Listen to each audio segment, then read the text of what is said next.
Welcome to the Stray Pointers podcast, where seemingly ordinary people join us for extraordinary discussions.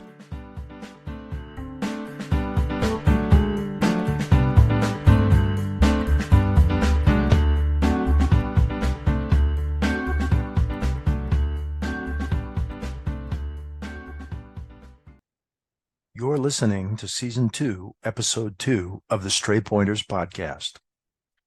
This episode of the Stray Pointers podcast was recorded on January 15th, 2024. I'm your host, Jim Lellis. Please visit straypointers.com for more information about the show, including show notes for this episode. Tonight, I'd like to welcome engineering manager and software engineer Ben Hoyt. Ben, welcome to the show. Well, thanks a lot. Hey, Ben, I had taken some note of your accomplishments when I saw that you were the tech editor or a tech reviewer of the new version of the awk programming language book. And I kind of went from there, and I found that you have a rather interesting history with programming languages. So I'd like to discuss your background in programming, kind of how you got started, what languages you first used.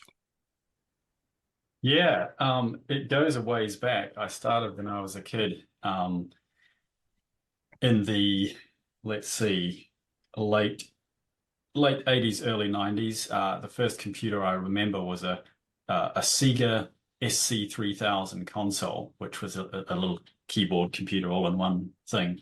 And it had BASIC installed on it. And I believe my dad, who was he's still around, but he's retired now. He was a minister by profession and a hobbyist programmer, a fourth programmer by night. So he had done some dabbling with this computer and I think got Forth running on it and a bunch of other things. And so we were exposed to that stuff. Mostly at that point, I just played games and Pac-Man and things on it. But there were computer magazines lying around and they had those basic programs in the back with some silly little basic game, and you had to type it all in from the back of the magazine. So I did a few of those, and they never worked because you made one error and the whole thing just falls flat. But that sort of got me into it, I think, as well as Dad's interest. I am particularly curious about your interest in Forth. You ended up writing an article with Hans Bessemer for Fourth Dimensions magazine while you were still just a teenager. Is that correct? Yeah, that's right. And I think that's my first bit of published technical writing. I've since gone on to quite enjoy technical writing, have a blog, but it was probably premature. I wasn't very well peer reviewed, and I mean, it was good for what it was. The article was on lookup tables in Forth, and how great they were. And I sort of co-wrote the article with him. How did you happen to meet up with Hans? Because he's kind of semi-famous in Forth circles now for his Forth compiler, the digit 4th. Yeah, that's right. And I think was at that time. He's been around a while.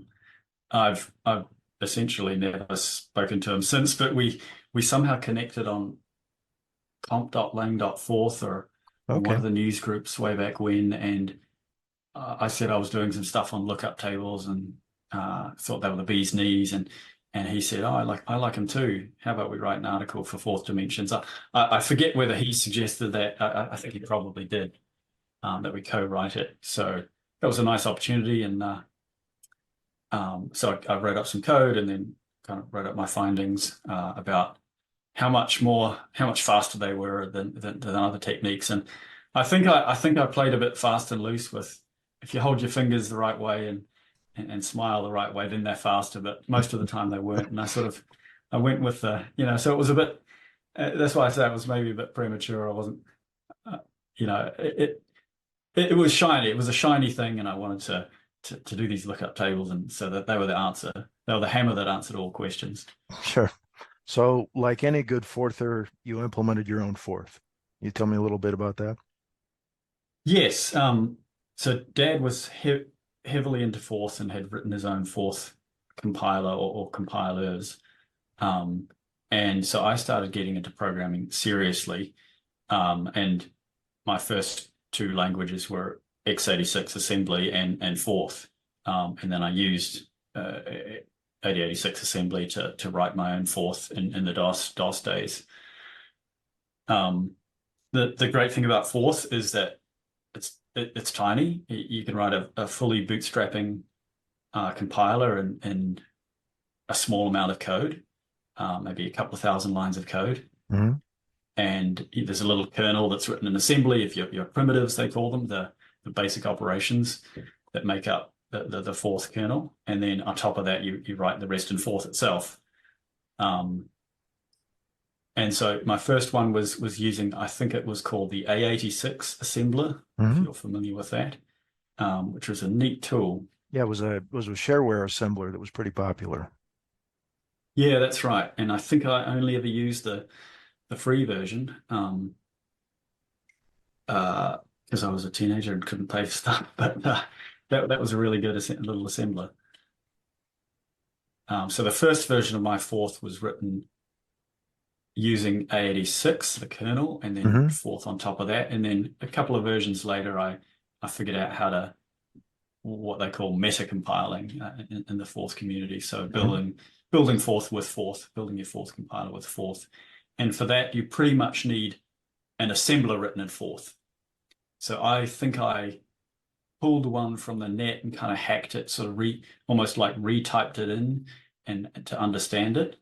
That was how I learned a lot of things back then. Bill Ragsdale has a famous one for 6502 in Forth that he published in Dr. Dobbs in the early 80s. Was that the model you used, or was there one that lent itself to x86?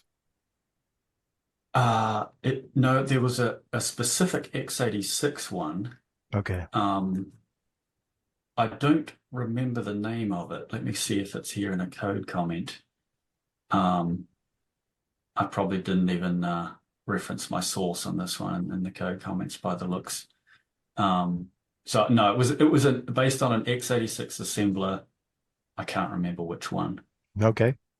So after you built these Forth systems, what did you build in Forth? What sort of software did you write in Forth? That's the great thing about Forth. You don't write any software in it. You just write Forth compilers in it. What did I write? So some little games and graphic stuff. Kind of in parallel with my Forth messing around, I was into the demo scene, which Okay, sure. listeners who aren't familiar was a kind of a subculture of programmers that were into showing off with their own little graphics demos and music demos and things. And there were different competitions, like a 4K demo. How much code can you fit in 4K that does some fancy graphics? And so I was a little bit into that scene in New Zealand via BBSs and things I'd learned on BBSs, and that was graphics and gaming type stuff. And so I did a little bit of that in Forth. And then the other thing I did in Forth was to write my own, this was a few years later, my own 32-bit operating system for 386. So it was a Forth OS, very lightweight. You know, when I say OS, it's like extremely minimalist keyboard driver and disk I/O and screen driver. That was about it. Forth really shaped my thinking and probably still does. You know, I don't use it anymore, but it really shapes your thinking. It's kind of one of those languages like Lisp that is mind-bending and very cool, philosophically speaking, and it really shaped my thinking. So I was always into stuff that was small and fast and light. You could understand top to bottom, you know, right down to the kernel. But I got into Turbo Pascal as part of my demo scene stuff that was used by a lot of sceners. Some C, dabbling in C, but it was always a bit arcane for me at that point anyway. And probably around that time I finished around then I finished high school and went to uni and studied electrical engineering. And there's a funny story about, well, not, it's kind of a weird decision they had at the electrical engineering course at uni. You could take a programming course at the start of the 3-year program, and if you pass that programming course, a little course in C, little thing in C, test, write some C, do this, answer these questions, and if you pass that little test, you didn't have to take any other programming courses for the rest of the program. And I did that. I passed the test, and it was a mistake because I could program, but I didn't know software engineering and kind of bigger picture stuff. So it was only really after university on the job that I picked up C for real, and I learned how to structure larger programs and do software engineering. Kind of that was on the job learning. So C was my first real language. Now, you were an electrical engineer at the time? I studied electrical engineering, but my first job, I kind of gravitated towards the coding, and that was what they needed at the time. So I've been there ever since and have kind of dropped the electrical side of the. Yeah, so I haven't used my degree. Is this embedded C, or was this for mainstream applications? Yeah, good question.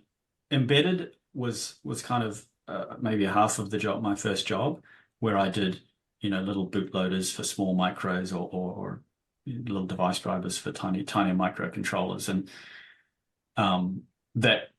that makes me think of something that's come up more recently, where people talk about embedded Linux, and I'm thinking that's not embedded. You're talking about a 4 gigahertz, 2 gigahertz processor with a gigabyte of RAM. Sure. So embedded, in the sense that I'm referring to it, that I did was 2 kilobytes of RAM on a tiny 16-bit micro or even 8-bit micro. The MSP 430 was one of the chips that the company used, and then after that it was getting into the ARM7, so some 32-bit stuff there after a while. Now, were you on a team at the time? It was a very small company, and the team, such as it was one other very, very good electrical engineer who and firmware developer, who was my first mentor and a really good guy. Gary was his name, and he was a bit of a mentor and helped me through kind of learning the real software engineering aspects of programming. And you were able to get that with a 2 developer team?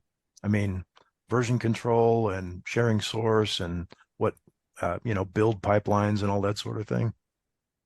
That came later. So he taught me some of the software engineering and computer science fundamentals, or I learned some of that by exposure there. He didn't, at the time, he didn't really believe in version control, and so I didn't learn that. So that wasn't a thing until later. Just for the record, I do believe in it now.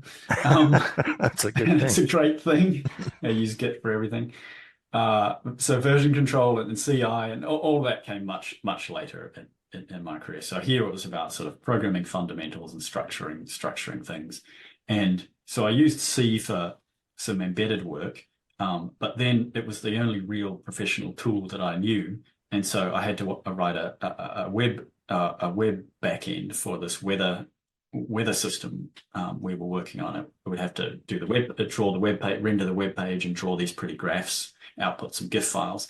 And C was the only language I knew, so I wrote those as C-based CGI scripts, which is a terrible choice for CGI scripts and web stuff, but it did the job. And I'm sure the people after me when I left cursed me, but that solved the problem at hand for quite a number of years. What were the next programming languages and techniques and things that you learned? So from there, I did a startup with 2 of my brothers. We called it Micro Pledge, and I can go into that, but I'll focus on the programming side of it. I learned Python through that. I was interested in Python before that. I was thinking, this would be really much better than C to do web applications in, and sure enough, it is. So I learned Python through doing that startup with my brothers. One of my brothers was a solid Python developer by that point already. And so learned Python, I learned testing, learned version control. All of that was part of that startup experience. The startup itself failed, but it was a success in terms of teaching, giving me some career skills, Python and software engineering wise. So Python was the language, and I still use it to this day. It's my main language in my job right now. So that was a really good experience way back when. Now, you had mentioned that you had contributed to os.scandir in Python. Yeah, that was several years later. Let me just look at the timeline for that. I wrote about it in 2016, but it had started several years before that. Okay, 2012 was. I was trying to find some a way to walk a recursive directory structure. And I was on Windows at the time, Python on Windows. And I noticed that Windows Explorer, you could right click and get the file sizes of a file size of a recursive directory. It would get that really quickly. You can see it scanning, but it would be really fast.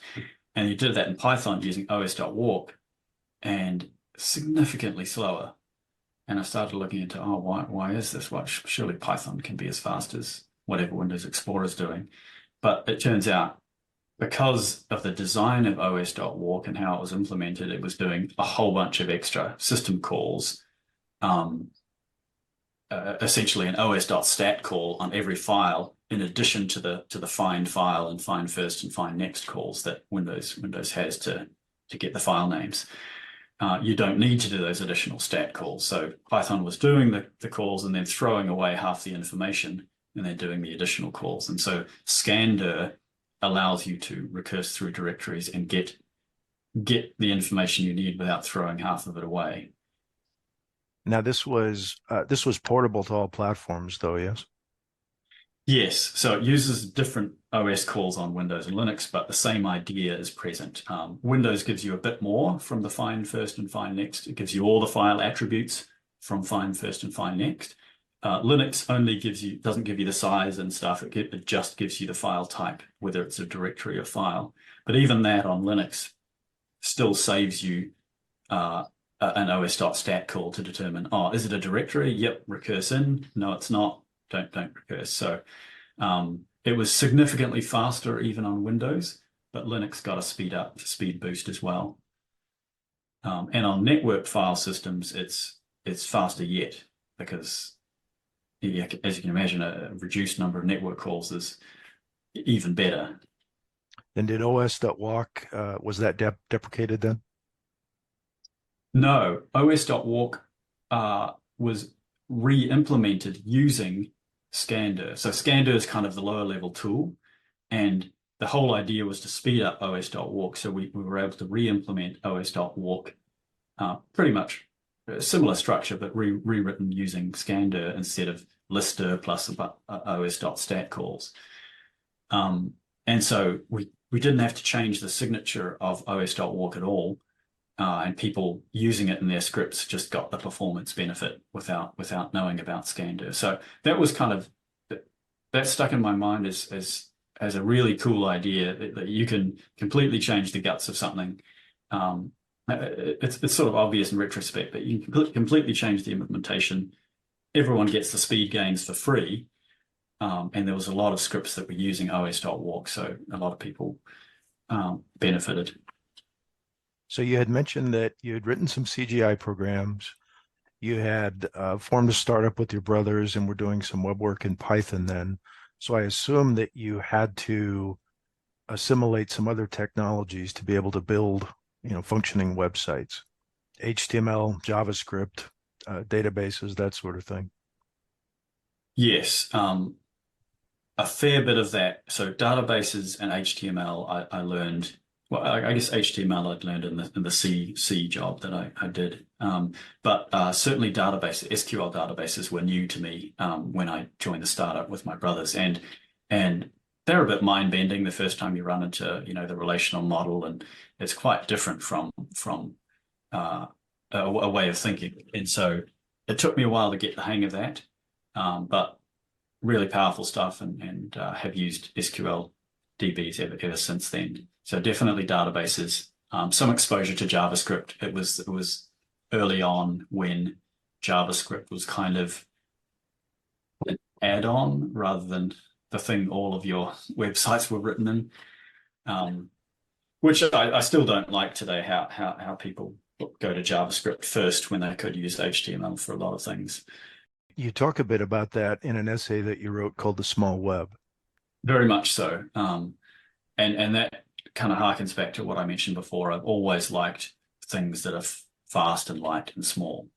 And now with the web, you have pages that are bloated and big and slow, and you have people that care and have reduce the sizes of images or reduce the amount of JavaScript that's slowing things down or whatever it is. So I love that stuff. And there's a bit of a movement with it now. The small web is kind of a loose term for it, but the indie web is another term where people are rolling their own websites and doing more by hand and caring more about getting back to the basics.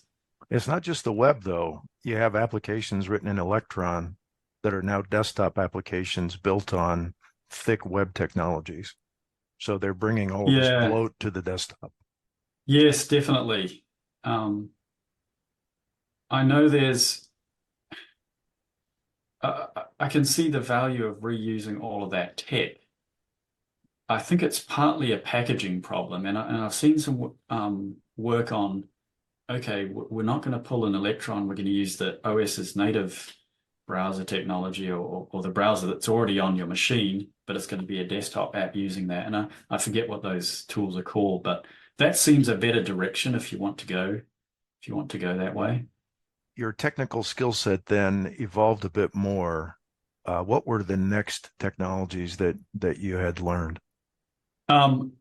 Probably, I mean, jumping ahead a little bit, because there was Postgres and JSON and all of those sort of web techs, but I was still web technologies, but I was still using Python for most of it for many years. But then around, let's see, when did that happen? 2017 is what my blog says. 2017, I learned Go, Google's Go programming language, and I learned it for a personal project. But pretty quickly after that, my next job was that they used Go extensively, and so it was very useful professionally and has been ever since. What was the reason you picked up Go? There's so many different languages to learn out there. What was it about Go? I liked the look of it. I liked, and it's got some of these old Bell Labs guys behind it. Maybe I've seen that the Go programming language book was written by Brian Kernighan and this guy called Alan Donovan who's still on the Go team at Google. But Brian Kernighan's name was on there, and two of the guys who created Go were Bell Labs people. The three guys who designed Go were Ken Thompson, Rob Pike, and Robert Griesemer. So 2 out of 3 of those, I believe, were all Unix and Bell Labs folks. That wasn't why it caught my attention originally. I'd seen it around on Hacker News and stuff, and I just liked the design philosophy, that it was simple syntax, it kind of a keep it simple, stupid attitude to language design, and yet the tooling was really, even back then, it was really professional, really good. And the Go folks make, are quite upfront about that. There's nothing new in the language that, there are a few unique concepts, but there's nothing sort of revolutionary or groundbreaking in the language. It's the tooling and the way it's all put together and the quality of the libraries that are the biggest selling point. Speed of the compiler, the fact that you can just type Go test and it'll run all your tests automatically. You can type Go build and cross-compile just by setting an environment variable, that kind of thing. And you said you found work in Go. Did you seek out a job using Go, or was that just a happy coincidence? It was a happy coincidence, but I probably chose it in part in the end because of their use of Go. and to some extent they chose me. Like, it was a Go based interview, and I remember doing a Go problem, and sort of they appreciated my Go skills. So Later, you used Go to build an interpreter and translator for the awk programming language. Where did you first encounter awk? um, where did I first encounter awk? I've known about the existence of awk for a long time, and it's an old tool, this is 70s. But um, I've never really used it, partly because my history was in DOS and Windows, which are not Linux and Unix, and so awk wasn't really there.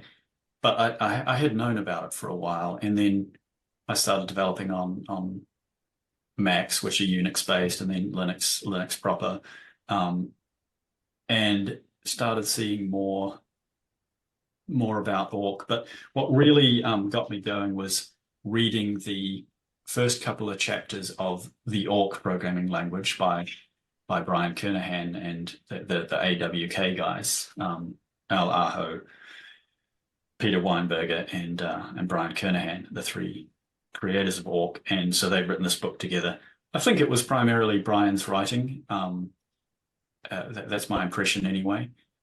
And I started reading that book, and it's the same style as the C programming language, the K&R book.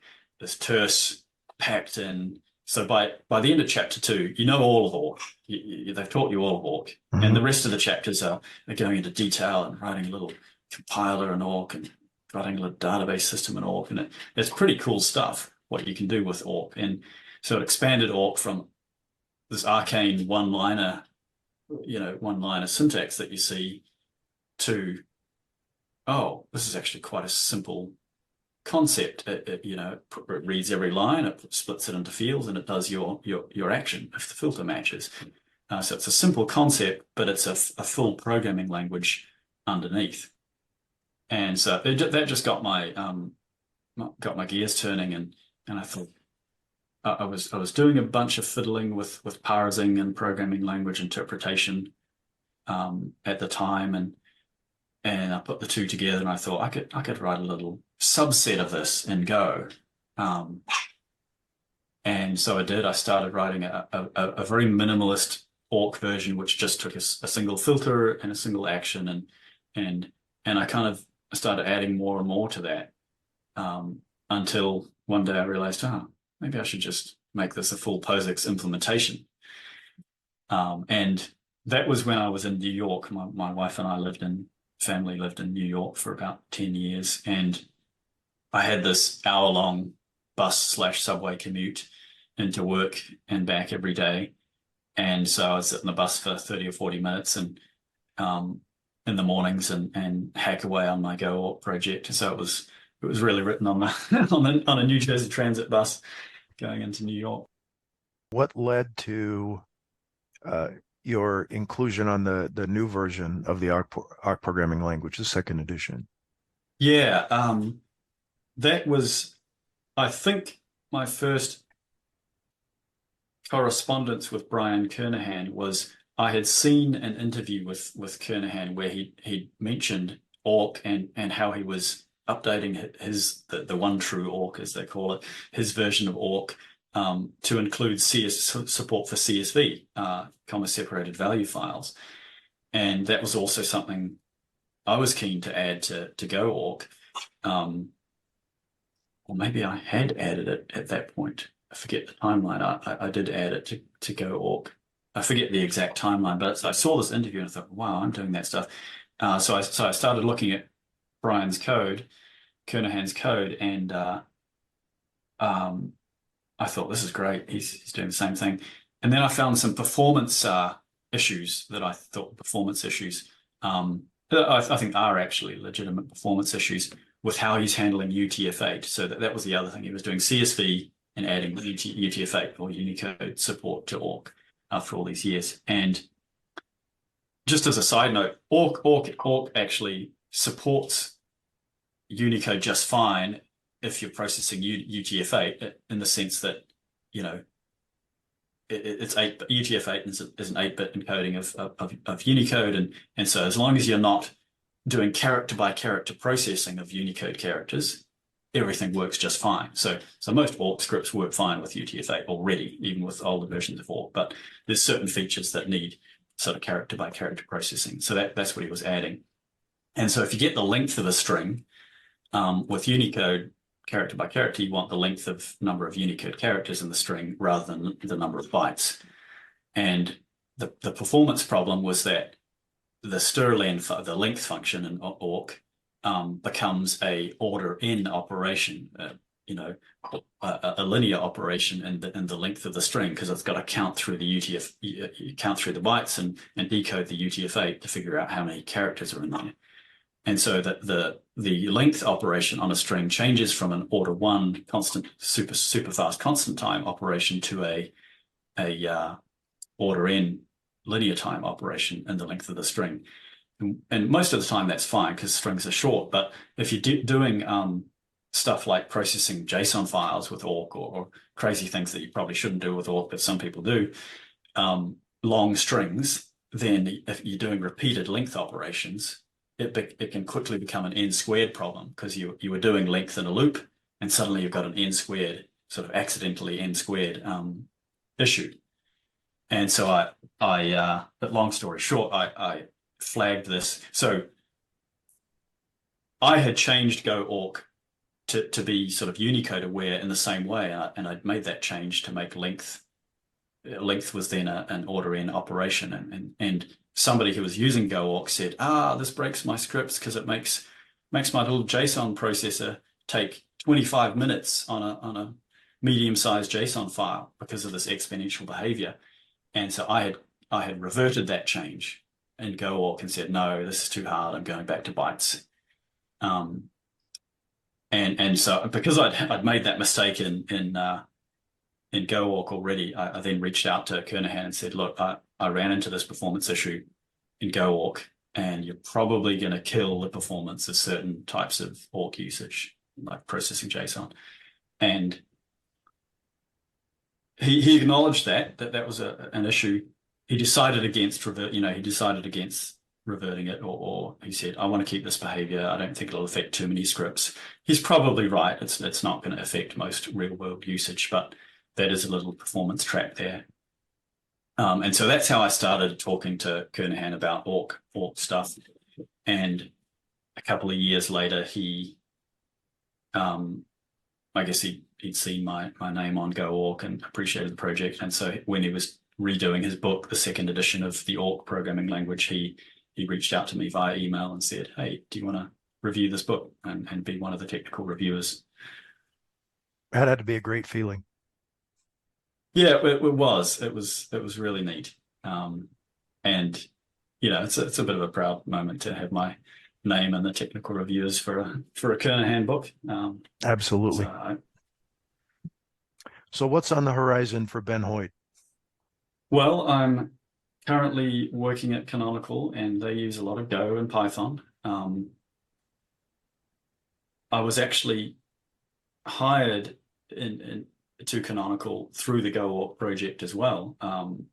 It was just a side project for me, but someone at Canonical, fairly high up at Canonical, reached out and said, hey, I'm using your Go awk project for some little side thing I'm doing at Canonical. It's pretty cool. By the way, are you looking for work? And at the time I was kind of keeping an eye out for work. So that's how I got to work at Canonical. And, I haven't used Go awk professionally. I haven't, it's not being used here at Canonical in a real way. But it got me the job. So that's what I do now. I work at Canonical on cloud and networking and infrastructure stuff, primarily in Python at the moment, but they use Go extensively. So some of the projects I work on are Go as well. So it uses both those, my main languages. Any interest in Rust or Zig or any of those languages that are sort of gaining popularity? I have kept my eye on Rust, and I like the promise. I like the promise, but I hate the syntax. The promise of safety kind of by definition, or safety by the type system, and how it does keeps track of ownership and things like that. But I haven't learned it, so I'm not gonna comment. It seems to have a really steep learning curve, and people acknowledge that who've learned Rust. Like, it's got a really steep learning curve and a fair bit of syntax, and so it doesn't attract me all that much. But kudos to people who are starting to use it. Zig, however, somehow that really fits my mental model well, from what I've seen of it. So I'm quite attracted to Zig. I've described, from what I've seen, like Zig is a better C, and Rust is kind of a better C++, is loosely how I think about it. And so, yeah, I like Zig. I like what I've seen of Zig. I haven't used it yet, but the explicitness and how memory allocations are all made explicit, and it uses some features from Go that they've kind of pulled from Go as well. I like the looks of Zig and want to go there. I'd like to learn it. Any other worlds to conquer? Let's see. I have a little side project, which is a website called giftyweddings.com, and it's a wedding registry website, just a fun little side project that I've been running for a while. That is partly, it gets me a few dollars a month. It's kind of pocket change in terms of how much money it earns, but I mainly use it as a test bed for trying new languages and tools. So every so often I'll rewrite the back end or rewrite the front end and try a new tool. So that's been a neat. That's how I learned Go. That was my side project for which I learned Go. I've been looking at HTMX, if you've heard of that library or toolkit. Seems to be gaining a fair bit of popularity, and I kind of like how it works. Keep your existing back-end tools and keep HTML and sort of extend it, rather than let's replace it with all this JavaScript. Now, it still uses JavaScript, but it's kind of a very different model. That I like the looks of HTMX, so I want to try that. I might try it on my Gifty Weddings project. Very good. Well, Ben, thank you for your time tonight. It was great talking with you. No problem. Thanks a lot, Jim. I'll see you around. Thank you for listening. Let's do this again soon. Take care.